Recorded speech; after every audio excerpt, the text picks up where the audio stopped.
Welcome to Doctor Warrick's podcast channel.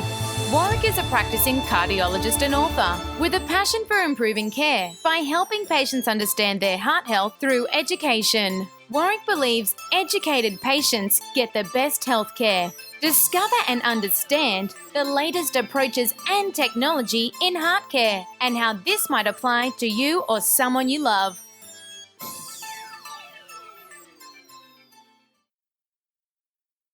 Hi, Warrick Bishop here, and welcome to my podcast and videocast channel, and also to the Healthy Heart Network. Today I'd like to speak with you a little bit about blood pressure. In the last few weeks I've had a couple of patients raise the issue of blood pressure, and in particular I had one patient whose GP reduced their medication based on blood pressure. So I'd just like to talk a little bit about that. Of course, blood pressure is very, very important. It is the work that the heart does. The heart is a pump, and if you think about it, if the pump is pumping into a system, then the pressure within that system is a direct reflection of the effort that that pump is making. Makes common sense. So I want you to understand, if you possibly can, the very simple concept that the lower the blood pressure, the less effort, the less work the heart is doing. And in terms of reducing work for the heart, or reducing work for a pump for that matter, the lower you can run the workload for any machine, including the heart, the better you will be able to preserve that machine, the less wear and tear on that machine. Just think about it. It's a no-brainer to think if your heart is pumping at 160 millimeters of mercury for a lifetime, that has to be more wear and tear on your heart and your vasculature compared to if your heart was beating at 110 millimeters of mercury for your entire life. Okay, so we're agreed. Blood pressure, really important in terms of the work that the heart does, and really important in terms of the wear and tear that the heart does. I've spoken about this before. The wear and tear that we're particularly concerned about when it comes to the heart is the effect on the muscle and the effect on the chambers. Both the chamber, which is the left ventricle, the main pumping chamber, but the pre-chamber to the left ventricle, which is the left atrium. That left atrium will dilate if people have high blood pressure. The left ventricle will thicken up if people have high blood pressure.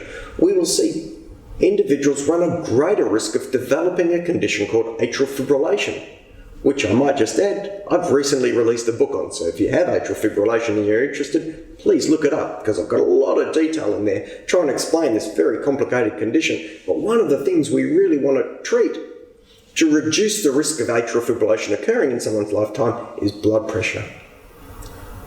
The other thing that we want to treat blood pressure for is if we wear the engine out, then the engine can fail. If we wear the pump out, the pump can fail. If we wear the heart out, the heart can fail. And a failing heart is called cardiac failure, no surprise. So raised blood pressure over a lifetime can drive us to cardiac failure.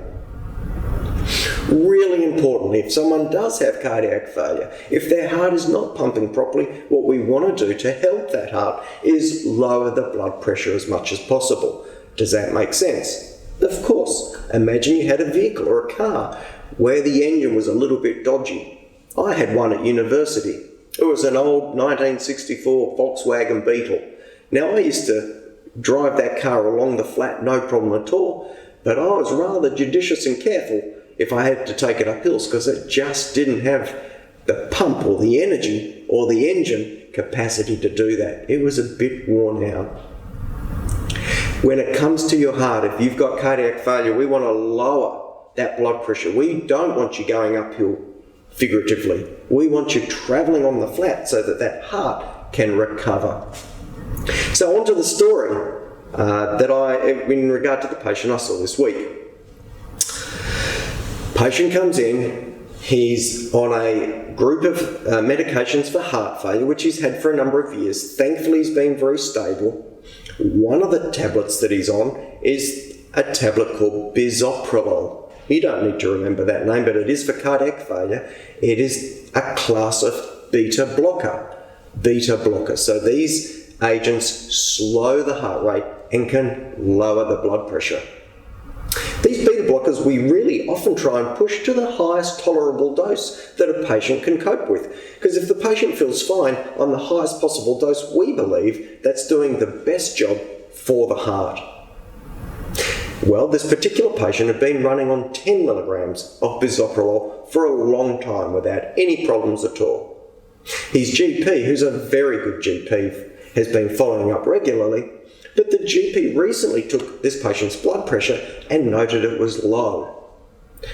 With that, he suggested that the bisoprolol 10 milligrams be halved to bisoprolol 5 milligrams.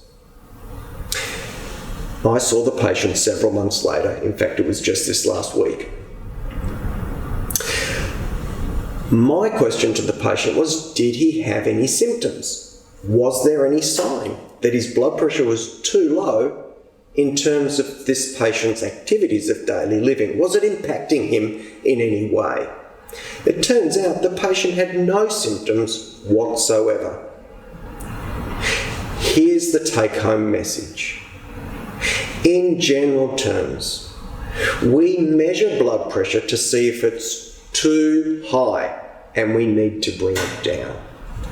We don't measure blood pressure to check if it's too low and we need to raise it. Low is always good.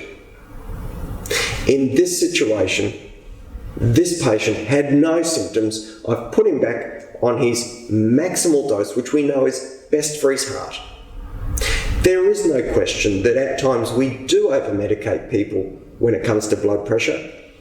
And in that situation, the patients will describe problems. They'll say, when I stand up, doc, I'm lightheaded. When I squat and stand up, I'm lightheaded. I get out of bed and I'm wobbly.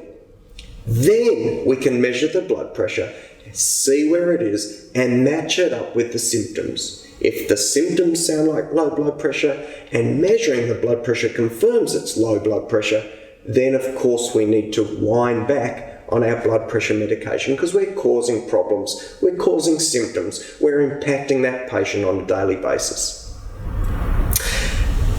But if you are taking your blood pressure medication, your blood pressure is beautiful and low, in fact, low enough to be a teenager, then there's no reason to back off on your blood pressure therapy.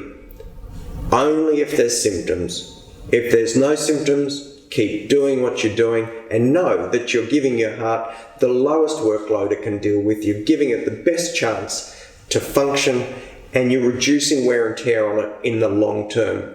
So blood pressure, it's a fantastically important thing. We always want to be pulling it down. We want it as low as possible without causing symptoms. But if it's low and there's no symptoms, there's no concern. I hope that makes a bit of sense. I really appreciate you joining me on my podcast and videocast channel. I'm really hoping you're getting something out of the Healthy Heart Network and all the resources available through my website and the Healthy Heart Network website. Please, if you have any queries or questions, drop us a note because I'd love to hear your questions, and if you've got any suggestions for a topic for a podcast, please also let me know. For now, until next time, I wish you the very best, good health, and goodbye. You have been listening to another podcast from Dr. Warrick. Visit his website at drwarrickbishop.com for the latest news on heart disease. If you love this podcast, feel free to leave us a review.